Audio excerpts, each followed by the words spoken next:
अगर मैं तुमसे कहूँ कि ज्यादातर लड़के सालों तक पुशअप पुलअप और वर्कआउट करते रहते हैं, लेकिन फिर भी उनकी बॉडी वैसे नहीं दिखती जैसे वो चाहते हैं। ना चौड़े शोल्डर्स, ना वी टॉपर बैक, ना एस्थेटिक फिजिक। तो क्या तुम मानोगे सबसे दुखद बात पता है क्या है? वो मेहनत की कमी की वजह से नहीं होता, बल्कि इसलिए होता है क्योंकि उन्हें कभी बताया नहीं गया कि एस्थेटिक फिजिक आखिर में बनती कैसे है। यूट्यूब पर हजारों फिटनेस वीडियो है, लेकिन उनमें से ज्यादातर तुम्हें वही पुराना फॉर्मूला देंगे। 100 पुशअप्स करो, 30 डेज चैलेंज कंप्लीट करो, 7 डेज ट्रांसफॉर्मेशन। लेकिन कोई तुम्हें ये नहीं बताएगा कि बिगिनर्स फेज खत्म हो जाएगा तब क्या करना है, कैसे प्रोग्रेस करना है, कैसे बॉडी को वाइडर और मोर अट्रैक्टिव बनाना है। तो अगर तुम्हारे एज 14 से 27 साल के बीच है और तुम सच में एक एस्थेटिक वीटो पर फिजिक्स बनाना चाहते हो, तो इस वीडियो को एंड तक जरूर देखना।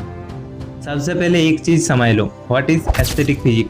देखो भाई, एस्थेटिक फिजिक का मतलब सिर्फ बॉडी मसल्स नहीं होता। अगर सिर्फ बॉडी मसल से ही एस्थेटिक फिजिक बनती तो हर बॉडी बिल्डर सबसे अट्रैक्टिव दिखता, लेकिन ऐसा नहीं है। एस्थेटिक फिजिक 3 चीजों का कॉम्बिनेशन है। पहला वाइड शोल्डर्स, दूसरा वाइड बैक और तीसरा टाइट वेस्ट। जब ये 3 चीजें सही रेशियो में होती है तब बॉडी नेचुरली वी शेप में दिखाई देती है, और यही वी टॉपर बैक लोगों को सबसे ज्यादा अट्रैक्टिव लगता है। अब बात करते हैं सबसे बड़ी गलती की। Mistake number 1, zero intensity. बहुत सारे लोग वर्कआउट करते समय सिर्फ रैप गिनते रहते हैं, 20 पुशअप्स, 30 पुशअप्स, 50 पुशअप्स। लेकिन मसल्स रैप नहीं गिनती, मसल सिर्फ टेंशन महसूस करती है। अगर तुम फास्ट रैप लगा रहे हो, हाफ रेंज ऑफ मोशन कर रहे हो और किसी तरह सेट कंप्लीट कर रहे हो, तो बॉडी ग्रो नहीं करेगी। हर सेट ऐसा होना चाहिए जहां आखिर 2 से 3 रैप मुश्किल लगने लगे, वहीं से ग्रोथ स्टार्ट होती है। अब दूसरी गलती, mistake number 2, no progressive overload. मान लो तुम आज 10 पुशअप्स कर पा रहे हो और एक महीने बाद भी 10 पुशअप ही कर रहे हो, तो बॉडी क्यों ग्रो करेगी? उसके लिए कोई नया चैलेंज ही नहीं है। इसलिए हर वीक कुछ ना कुछ अपग्रेड करना जरूरी है। एक रेप्स बढ़ाओ, टेम्पो स्लो करो, वेट ऐड करो, रेंज ऑफ मोशन इंप्रूव करो। यही ग्रोथ का सीक्रेट है। अगर तुम्हारा गोल है कि तुम्हारे शोल्डर्स चौड़े दिखे और अपर बॉडी ज्यादा एस्थेटिक लगे, तो 5 पुशअप्स तुम्हारे लिए एक बहुत पावरफुल बॉडी वेट एक्सरसाइज है।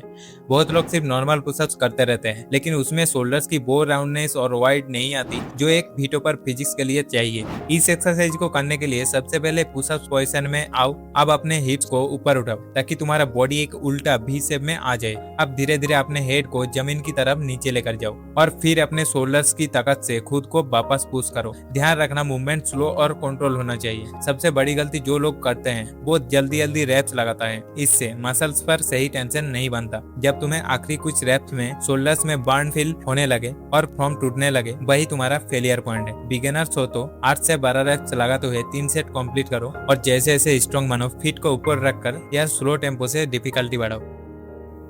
अब बात करते हैं उस एक्सरसाइज की जो तुम्हारी बैक को चौड़ा दिखाने में सबसे ज्यादा मदद करेगी, वाइड ग्रिप पुल अप। अगर तुम्हें वो क्लासिक वीटो पर लुक चाहिए जिसमें शोल्डर्स चौड़े और वेस्ट छोटी दिखे, तो बैक ट्रेनिंग को इग्नोर नहीं कर सकते। इसमें तुम्हें बार को शोल्डर्स वेट से थोड़ा सा वाइड पकड़ना है। आप सिर्फ हाथों से खुद को ऊपर मत खींचो। सोचो कि तुम अपनी एल्बो को नीचे और पीछे खींच रहे हो। यही तुम्हारी बैक मसल्स को ज्यादा एक्टिवेट करेगा। ऊपर जाते समय चेस्ट को बार की तरफ लाने की कोशिश करो और नीचे आते समय धीरे धीरे कंट्रोल करो। याद रखो, रेप्स कम हो सकती है लेकिन फॉर्म परफेक्ट होनी चाहिए। 3 सेट लगाओ और हर वीक प्रोग्रेस करने की कोशिश करो। एक्सरसाइज नंबर 3, लेन forward pushup.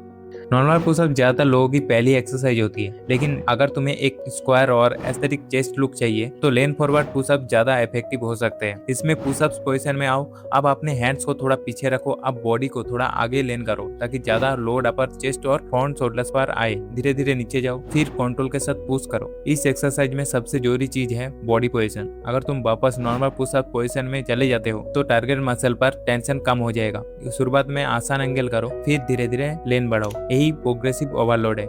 Exercise number 4, leg राइसेस। अब बात करते हैं कोर की। बहुत लोग सोचते हैं कि एब्स एक्सरसाइज करने से ही सिक्स पैक आएगा, लेकिन एस्थेटिक फिजिक के लिए स्ट्रॉन्ग और टाइट कोर चाहिए। लेग राइसेस लोअर एब्स और कोर कंट्रोल को इंप्रूव करती है। इसे करने के लिए सबसे पहले लेट जाओ और अपने लेग्स को स्ट्रेंथ रखो। अब बिना किसी स्विंग के धीरे धीरे लेग्स को ऊपर उठाओ। ऊपर पहुंच कर थोड़ी देर होल्ड करो और फिर स्लो नीचे लाओ। सबसे बड़ी गलती होती है मोमेंटम स्टेबल करना। अगर तुम तेजी से पैर फेंक रहे हो तो एब्स नहीं, सिर्फ बॉडी मूव हो रही है। जब तुम्हारे लेग्स कंट्रोल में ऊपर नहीं जा पाए और फॉर्म टूटने लगे वही फेलियर है। इसलिए मोमेंटम और स्लो रिदम के साथ करो ताकि फॉर्म परफेक्ट हो सके। इसके 10 से 12 रेप्स लगाते हुए 3 सेट कंप्लीट करना है। Exercise number 5, literal राइसेस। अगर तुम्हें फिजिक को ज्यादा वाइडर दिखाना है तो साइड डेल्ट सबसे इंपॉर्टेंट मसल में से एक है और इसके लिए एक क्लासिक एक्सरसाइज है। तुम डंबल की जगह वाटर बोतल या बैग भी इस्तेमाल कर सकते हो। इसे करने के लिए सबसे पहले सीधे खड़े हो जाओ। अब हाथों को साइड में शोल्डर्स लेवल तक उठाओ। ध्यान रखना वेट को स्विंग मत करो, मूवमेंट कंट्रोल में होना चाहिए। ऊपर जाते समय साइड शोल्डर्स को फील करो। अगर उठाने के लिए बॉडी को हिलाना पड़ रहा है तो वेट ज्यादा है। इसके 12 से 15 कंट्रोल रैप करो। याद रखो हैवी वेट नहीं, मसल टेंशन मैटर करती है।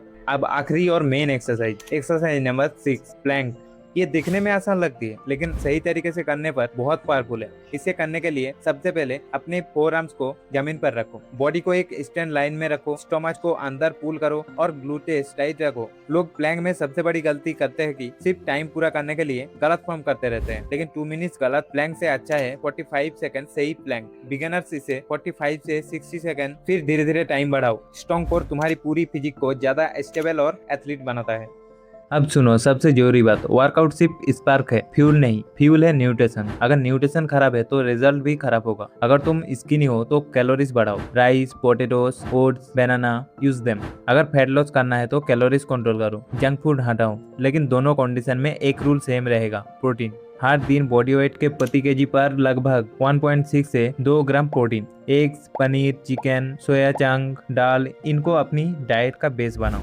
अब वीडियो खत्म करने से पहले ये कुछ बातें अपने दिमाग में हमेशा के लिए बैठा लो। हर एक्सरसाइज का आखिरी सेट सिर्फ कंप्लीट मत करो, उसे फाइट करो। क्योंकि जहां तुम्हारा दिमाग बोलता है अब नहीं होगा, वहीं से तुम्हारी बॉडी अडेप्ट करना शुरू करती है। ईगो नहीं, मसल कनेक्शन फॉलो करो। ज्यादा वेट उठाना जरूरी नहीं है, सही फॉर्म और कंट्रोल ज्यादा जरूरी है। क्योंकि मसल्स को फर्क नहीं पड़ता कि तुम कितना दिखा रहे हो, उसे फर्क पड़ता है कि तुम कितना फील करवा रहे हो। अपनी प्रोग्रेस को ट्रैक करो, हर वीक अपनी फोटो लो, अपनी फॉर्म चेक करो और कंपेयर करो। क्योंकि जो इंसान अपनी जान को मेजर करता है वही अपनी वीकनेस को इम्प्रूव कर पाता है। और आखिरी बात ध्यान से सुनो, तुम 50 एक्सरसाइज सीख लो, 100 वर्कआउट प्लान सेव कर लो, लेकिन अगर इंटेंसिटी नहीं है, डिसिप्लिन नहीं है और कंसिस्टेंसी नहीं है तो कुछ नहीं बदलेगा। लेकिन अगर तुम इन बेसिक प्रिंसिपल को फॉलो करते हो और हर रेप्स को रेस्पेक्ट करते हो, हर वीक खुद को थोड़ा बेटर बनाते हो, तो आने वाले कुछ महीनों में जब तुम मिरर के सामने खड़े होंगे तो तुम्हें सिर्फ एक बदली हुई बॉडी नहीं दिखेगी, तुम्हें एक बदला हुआ इंसान दिखेगा। क्योंकि एस्थेटिक फिजिक्स सिर्फ मासेस बनाने का नाम नहीं है, ये अपने पुराने वर्जन को हर दिन हराने का नाम है। तो आज से शुरुआत करो, नो एक्सक्यूजेस, नो शॉर्टकट,